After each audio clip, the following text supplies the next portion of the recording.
When people think of India, they often picture the Taj Mahal or chaotic streets bursting with color.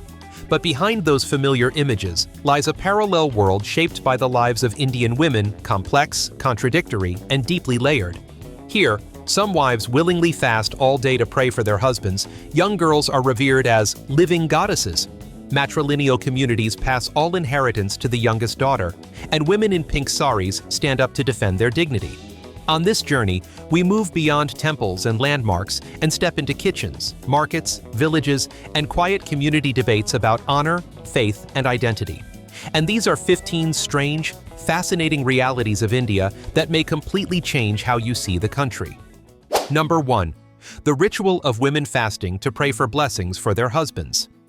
Karva Chauth is a household ritual practiced mainly by women in northern India, where a wife fasts for an entire day to pray for her husband's long life and safety. Within traditional social structures, this is not just a religious act, it is part of married life, where personal emotion is closely tied to family duty and a woman's social position. The fast begins before sunrise. From early morning, women stop eating and drinking. They prepare offerings, dress carefully, apply henna to their hands, and wear traditional saris before gathering with other women. From the outside, the day appears calm and uneventful. For those observing the fast, time feels different. Each hour is marked by thirst, physical fatigue, and sustained mental focus. What makes Karva Chauth distinct is how the body becomes part of the ritual itself. Hunger and thirst are not side effects, but central elements of the experience. The physical discomfort sharpens awareness, turning the day into a slow, inward journey rather than a routine passage of time. For older generations, Karva Chauth represents sacrifice and devotion, values that once stood at the center of the Indian family structure. Fasting is not only about asking for blessings. It is also a way for a woman to affirm her role within a network of responsibilities, where marriage is seen as a bond between families rather than just individuals. In this context, the ritual quietly reinforces a broader social idea that endurance and emotional restraint are markers of strength. Women are not encouraged to speak loudly about effort or hardship. Instead, meaning is found in silent commitment. As cities expand and lifestyles change, the ritual has begun to evolve. Many younger women still observe Karva Chauth as a marker of cultural identity, but in softer ways. Some couples turn it into a shared act, with both partners fasting or participating symbolically. In urban settings, the ritual has also become a moment of pause in otherwise fast-paced lives, offering couples a rare day structured around patience rather than productivity. This shift reflects how tradition adapts without disappearing. For some women, Karva Chauth today is less about obligation and more about choosing connection. The ritual becomes flexible, shaped by consent rather than expectation, allowing personal meaning to coexist with inherited custom. The most meaningful moment of Karva Chauth arrives with the moonrise. The fast ends not in hardship, but in reunion. It is a quiet moment of connection, where belief, tradition, and modern life briefly meet in a deeply human way. Number 2. The veil and the honor of women in the rural culture of Rajasthan.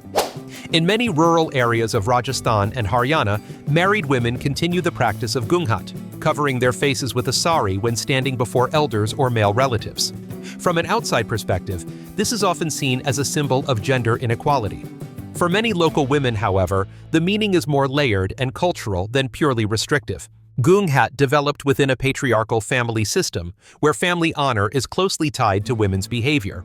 In communal spaces, the veil functions as a form of cultural language, signaling maturity, responsibility, and a woman's position as a wife or daughter-in-law within the extended household. Rather than a constant state, ghoonghat often appears at specific social moments' entrances, greetings, or formal interactions and fades once familiarity takes over. This selective use reveals that the veil is as much about timing and context as it is about covering. Older women often explain that the veil once helped them maintain privacy in tightly knit village life, where everyone knew each other and personal boundaries were limited. In this sense, ghoonghat acted as a soft barrier between individual identity and collective presence. In villages where houses open directly onto shared courtyards and daily life unfolds in full view, the veil provided a sense of control over visibility, not invisibility, but choice over how one is seen. In daily life, the practice is rarely rigid. Sometimes the veil is pulled down briefly as a symbolic gesture, then relaxed once work begins. This flexibility shows that ghoonghat is not always about control, but about navigating social expectations. In some families, women quietly adjust how and when they use the veil depending on setting, age, and relationship, turning the practice into a negotiated behavior rather than a fixed rule. These small adjustments often go unnoticed, yet they reveal how tradition survives through quiet adaptation rather than open rejection. Today, ghoonghat is part of a quiet intergenerational conversation. Some younger women choose to leave it behind as an assertion of personal freedom. Others retain it as a link to family memory and cultural identity. Change happens slowly, but it persists through everyday decisions rather than public confrontation. Number 3. Henna art as a language of joy and femininity. Mehndi, the art of applying henna to women's hands and feet, is a distinctive cultural symbol in India, especially during weddings and festivals. For local communities, the flowing patterns are more than decoration. They tell stories of joy, blessing, and a woman's transition into a new stage of life. During weddings, female relatives and friends gather to laugh, sing folk songs, and apply henna to the bride. The mehndi ceremony becomes a women-only space, where conversations about marriage, family, and lived experience unfold naturally. In this shared space, hierarchy softens. Elders, cousins, and friends sit side by side, exchanging advice, teasing, and memories. The act of drawing on skin becomes a way of passing knowledge without formal instruction. The belief that darker henna brings stronger marital bonds is symbolic rather than superstitious. The deeper value of mehndi lies in the process itself. Long hours of sitting together, shared stories, and moments of silence between laughter create emotional continuity.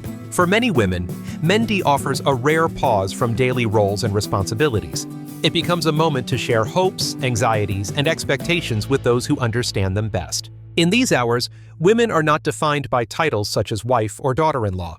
They exist simply as themselves, surrounded by others who have walked similar paths. In recent years, urban brides have also used mehndi designs to incorporate personal symbols, names, or memories, blending tradition with individual identity. As the henna fades, it leaves behind a soft trace on the skin. Like the ritual itself, it quietly steps aside, making room for real life. This temporary nature is what gives mehndi its depth. Happiness is shown as something beautiful, fragile, and worth noticing while it lasts. Number 4. When women organize themselves to defend dignity and social justice. Gulabi Gang, also known as the Pink Gang, is a women's movement that emerged in the state of Uttar Pradesh, where rural women dress in pink saris and collectively confront social injustice. The movement did not begin as a large-scale protest, but grew out of very concrete responses to everyday problems such as domestic violence, forced marriages, and a long-standing culture of silence. For many years, these injustices existed as something considered normal in rural life. Gulabi Gang came into being when a group of women realized that silence was no longer a safe option. For local communities, the group's presence did not represent a disruption of social order, but rather a sign that women were beginning to protect one another within a system that had never prioritized their voices. The women who joined Gulabi Gang do not see themselves as activists in the traditional sense. They describe themselves as protectors of dignity, not only their own, but that of the wider community of women around them. The color pink, often associated with gentleness, is used deliberately to send a message that courage does not have to be accompanied by violence. What makes Gulabi Gang distinctive is the way it acts. Instead of directly confronting the authorities or the legal system, the group focuses on collective presence. In many cases, the mere appearance of a group of women in pink saris is enough to create social pressure and force an act of violence to stop. This is a way of using the community itself as a tool for regulating behavior. Most of the women involved have no background in social activism. They are farmers, mothers, and laborers accustomed to the domestic sphere, stepping outside, standing together, and speaking up even within the limited space of a village represents a profound shift in how they see themselves. Gulabi Gang does not produce rapid or sweeping change, but it creates a feeling of no longer being alone. And in a social context where change often begins very slowly, that feeling is the first condition for a new order to take shape. Number 5. The remnants of a spiritual tradition tied to the fate of women. Devadasi was once an ancient spiritual practice in many parts of South India, where young girls were dedicated to temples to serve the deities through dance, music, and ritual.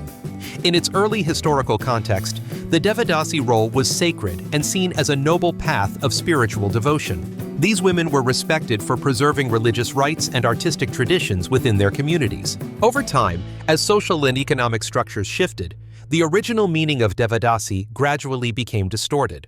What had once been an honor turned into a constrained status, one in which a woman's personal choice was almost non-existent. Many girls were brought into the practice when they were still very young, before they were able to understand or decide anything about their own lives. Local views on devadasi differ widely. For older generations, it is part of cultural memory tied to temples, classical music, and solemn community ceremonies. But for many younger women, devadasi represents a chapter of historical inequality, where belief was used to legitimize control over women's bodies and futures. What is rarely discussed is that many communities once depended on devadasis to keep traditional arts alive, yet failed to build any system to protect them once their spiritual role lost social respect. As temples gradually ceased to be the center of public life, many devadasis were left on the margins without livelihood skills and without social recognition. Today, in many Indian states, the devadasi system has been legally banned. In practice, however, traces of it continue to exist in more subtle forms. In response, a range of community initiatives have emerged, focusing on education, vocational support, and restoring dignity for women formerly connected to devadasi. Modern approaches do not completely reject the past, they try to transform it. Some programs even use the very dance and music once associated with devadasi as tools for women to reaffirm their value in contemporary society. The devadasi story reveals a complicated truth. Not every spiritual tradition is inherently liberating. When personal choice is taken away, even sacred rituals can become a historical burden carried across generations. Number 6. Matrilineal communities where women stand at the center of social life. In the hills of Meghalaya, especially within Khasi and Garo communities, there exists a rare matrilineal social system in India. In this structure, the youngest daughter inherits family property, and lineage is traced through the female line. In a country strongly shaped by patriarchal norms, this model often surprises and intrigues outsiders. For locals, however, it is not a simple reversal of gender power, but a way of organizing society to ensure long-term family stability. Women play a central role in managing property, safeguarding ancestral land, and connecting generations. Passing inheritance to the youngest daughter helps prevent land from being fragmented and ensures the family always has one person carrying long-term responsibility. Men in Khasi and Garo communities still hold important roles in labor, ritual life, and local politics. Yet control of property is not the only measure of status. Responsibility is distributed differently, with each gender carrying a necessary part of the social structure. For women in Meghalaya, inheritance is not just a privilege, it comes with very clear duties. They are expected to care for parents and siblings, mediate family conflicts, and ensure property is passed down intact. Many women say they feel heavy pressure as silent pillars because any family upheaval often falls back on their decisions. What's striking is that the system doesn't erase men. It forces both genders to adjust their roles. In many households, men take a more active part in childcare and domestic support, since they do not carry long-term inheritance obligations. This division creates a different kind of balance, less confrontational, more complementary. Meghalaya shows that gender roles are not fixed templates. In every place, local history, geography, and life philosophy shape distinct ways of organizing society. The matrilineal system here is neither ideal nor perfect, but it opens another lens on how power and responsibility can be shared. Number 7. When white becomes the silent symbol of a widow's fate.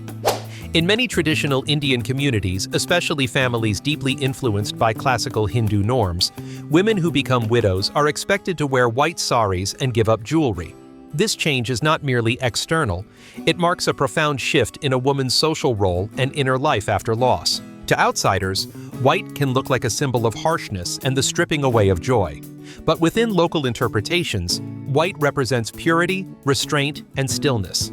It reflects the belief that grief should be held inward, not displayed, an expression of self-control and spiritual discipline. Yet that very silence can also make widows vulnerable within society. They are expected to embody moral standards while accepting a shrinking of their social space, participating less in festivals, limiting interaction, and sometimes being seen as unlucky. Widows can gradually become invisible in the community. For some older women, wearing white and withdrawing from social life is understood as a spiritual responsibility and a continuation of tradition. But for younger generations, the experience often feels like confinement. Many ask why personal loss should trigger a complete transformation of social status, especially when widowers rarely face similar restrictions. In major cities, these attitudes are slowly changing. Many widows choose more flexible ways of mourning, wearing neutral tones without fully retreating from society. Still, in older towns and rural areas, the white sari persists like a layer of cultural memory that doesn't fade easily. Notably, even when no one forces it, many women still choose to wear white for a period of time, using it as a way to draw emotional boundaries for themselves. This suggests the custom is not only imposed from outside, but also intertwined with how people process grief. The story of the white sari is not really about color. It's about a bigger question. What does society expect from a woman after loss, and how much right does she have to decide what comes next? Number 8. Honoring the living goddess and the modern reflections of Himalayan women. The joint family system remains a defining feature of many Indian households. After marriage, women often move into their husband's family home, sharing daily life with parents-in-law and extended relatives. This structure emphasizes collective living over individual space. In a shared household, routines are closely observed. Meals, chores, and schedules follow patterns shaped long before the new bride arrives. Learning these rhythms is essential for maintaining harmony. Adjustment happens through observation rather than instruction. New family members learn what is expected by watching, listening, and sensing emotional cues. Privacy is limited. Personal emotions, disagreements, or exhaustion are often managed internally to avoid disrupting the group dynamic. However, shared households also offer support. Childcare, financial responsibility, and domestic work are distributed across generations. For many families, this system provides stability in uncertain economic conditions. The joint family is built on interdependent strength through shared burden, but also constant negotiation of personal boundaries. In urban areas, nuclear families are becoming more common, yet emotional ties to extended families remain strong. Even when living separately, expectations of involvement continue. Living with in-laws is not a single experience.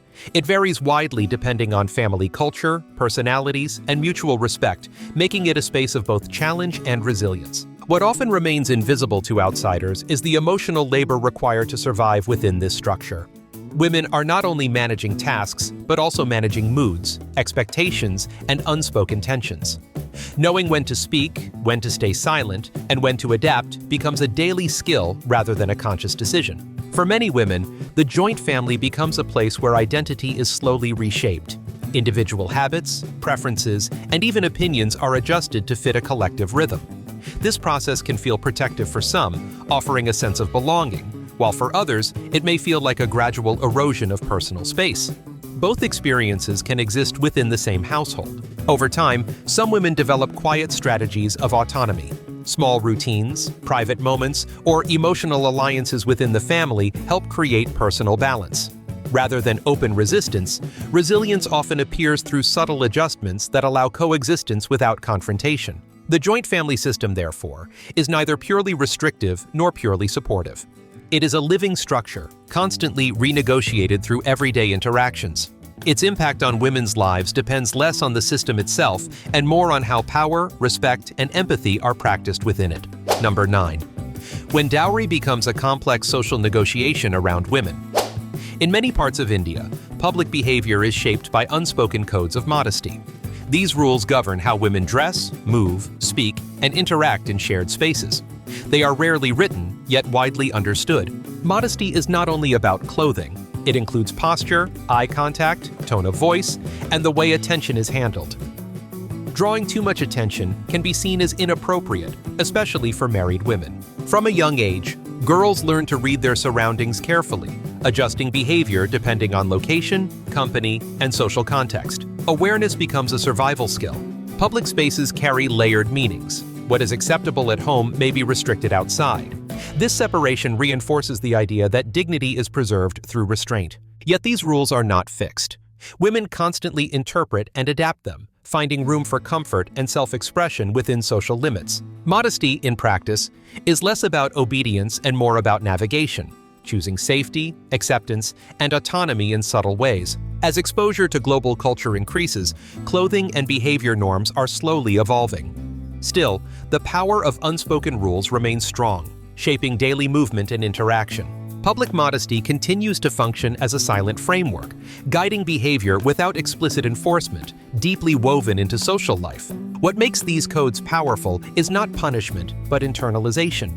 Many women do not feel explicitly restricted. Instead, they instinctively adjust themselves before restriction is imposed. The rules operate quietly, shaping behavior through anticipation rather than force. This constant self-monitoring can be mentally exhausting. Calculating how much space one can take, how loudly one can speak, or how visible one can be becomes part of everyday movement. Modesty, in this sense, is not passive. It is active emotional labor performed in public. At the same time, modesty can also become a tool. Some women use it strategically to move safely through public spaces, gaining social acceptance while protecting themselves from unwanted attention or judgment. In these moments, modesty is less about submission and more about control. Generational differences are increasingly visible. Younger women often question why the burden of modesty falls unevenly, especially when similar expectations are not applied to men. These questions do not always lead to open rebellion, but they do create quiet shifts in behavior and attitude. Public modesty, therefore, is not a static rulebook. It is a negotiated space where women continuously balance safety, expression, and social belonging. The negotiation may be silent, but it is constant, and it reveals how deeply social expectations are woven into everyday life. Number 10. The quiet wives behind Mumbai's legendary lunchbox network. Mumbai's Dabbawala system is globally admired for its near-perfect accuracy in delivering lunchboxes across one of the world's busiest cities. What is rarely seen, however, is the quiet role played by women who prepare these meals at home. For many Mumbai families, cooking and packing lunch is not simply domestic work. It is a way of maintaining family rhythm in a city that moves at relentless speed. The home-cooked meal carries familiar flavors, offering emotional stability amid long commutes and demanding workdays. Locals see this role as a natural part of urban life. Women do not appear alongside the dabbawalas on the streets, yet they provide the foundation that keeps the system alive. Without their daily preparation, the famous delivery network would have nothing to carry. Each morning begins early. Kitchens wake before the city does. Women plan meals around time, budget, nutrition, and personal taste, turning routine cooking into an act of quiet coordination. The metal lunchbox becomes more than a container. It carries care, memory, and a sense of presence into public space, even when the woman herself remains unseen. From a cultural perspective, the Dabbawala system is not just a logistics operation. It represents a partnership between male labor in public space and female domestic effort behind the scenes. This contribution is rarely acknowledged, but it is essential to the system's endurance over decades. In a city defined by speed and competition, these lunches act as emotional anchors, reminding workers of home in the middle of crowded trains and offices. For many women, time is measured through the lunchbox. As children grow up, as husbands change jobs, as family life shifts, the metal box quietly marks each stage. It carries not only food, but a deeply personal slice of Mumbai's urban life. Number 11. When women become guardians of water in the desert. In Rajasthan, one of the driest regions in India, water is not simply a resource, it is a condition for survival. In many desert villages, women are the ones who carry water every day, protect traditional ponds, and maintain rainwater harvesting systems that have existed for generations. This role was not assigned by any official decision, it emerged naturally from daily life. When water becomes scarce, women are the first to feel it.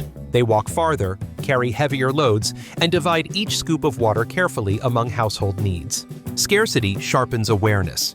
Women learn to measure water not in liters, but in moments: cooking, bathing, washing, and survival itself.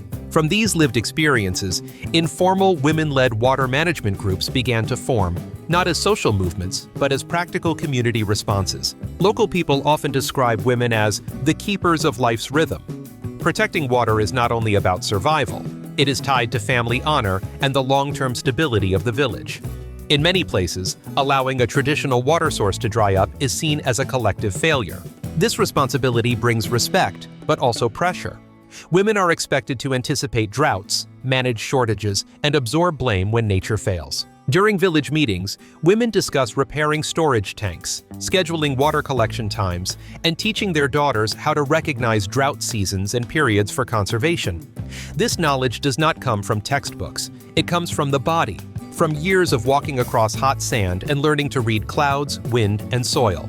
In some villages, women also act as mediators in water-related disputes because they are considered the ones who understand the limits of the resource most clearly. What makes this story meaningful is not hardship itself, but how women in Rajasthan turn household responsibility into collective awareness. Water becomes a symbol of resilience, where survival, culture, and gender roles quietly merge.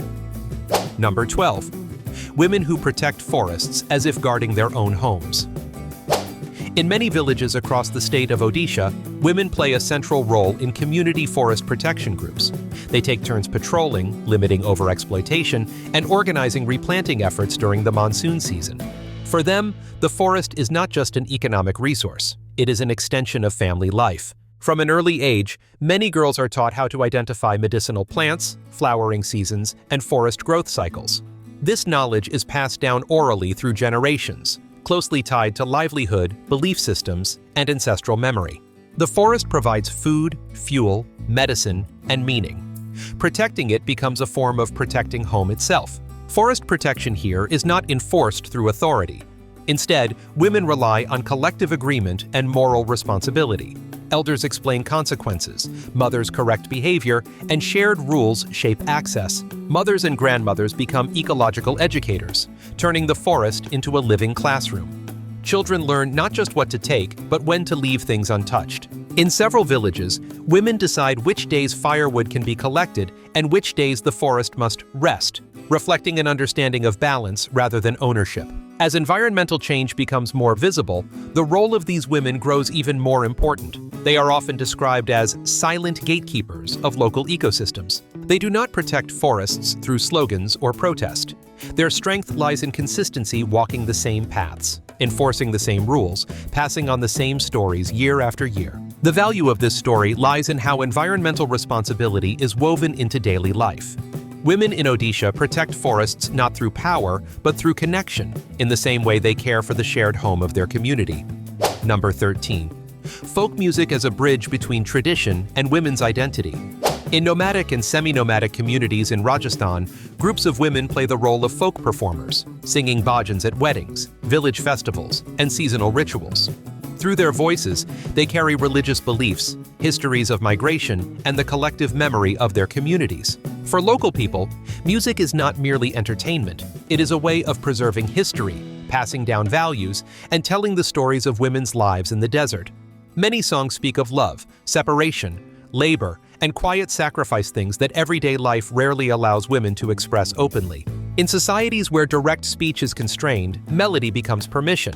Singing allows women to say what cannot be said plainly. Music creates a soft space for women to speak. Feelings of exhaustion, loneliness, or longing are transformed into melody, allowing emotions to be released without disrupting social order. In many cases, songs become the only way to touch on injustice without direct confrontation. These performances usually take place in intimate settings, courtyards, small gatherings, rituals rather than on large stages. The absence of spotlights keeps the music closely tied to everyday life. Women learn songs by listening rather than memorizing. Memory, repetition, and shared experience replace written texts. Notably, they do not see themselves as cultural preservers in a rigid sense. They live with culture and adapt it. Some traditional songs have their lyrics rewritten to reflect modern realities such as labor migration or changing family roles. Without grand stages or official recognition, folk music continues to spread through voices and memory. Its value lies in the balance between past and present, between silence and expression. Through song, women remain present in history even when their lives leave no written trace. Number 14. When women run traditional markets as the heart of community life. In Manipur, there is a unique traditional market called Ima Kaithal, where most vendors are women. This space is not only for trade, but also serves as a social forum at the heart of the community. Locals often refer to the market as the social heart. In the morning, it is a place for buying and selling goods. By midday, it becomes a hub for exchanging news about harvests, livelihoods, children's education, and changes affecting everyday life. Each stall functions both as a workplace and as a listening post. Information spreads here far more quickly than through official channels. This role is passed down through generations. Girls who grow up in the market learn negotiation, money management, and social communication from an early age. Many women say they learned leadership not in classrooms, but by watching their mothers and grandmothers resolve conflicts right at their stalls. Imakithal needs no slogans or declarations. The daily presence of women generates economic power and social influence. Trust is built through persistence rather than authority. During times of political tension or crisis, the market quietly functions as an information network, helping the community respond quickly. Over time, Imakithal has become proof that women can occupy public space through everyday routines rather than confrontation. Power here is not loud, it is practiced daily. The market shows that social influence does not necessarily come from official positions, but can emerge from consistency, familiarity, and shared responsibility. Number 15. A spiritual journey and the dialogue over women's place in sacred spaces. Sabarimala is one of the most prominent pilgrimage sites in southern India, where a traditional rule once restricted women of reproductive age from participating in rituals. As modern society re-examines issues of equality and freedom of belief, the site has become the focal point of an ongoing dialogue. Local perspectives are diverse. Some believe that traditional restrictions are inseparable from the sacred nature of the rituals.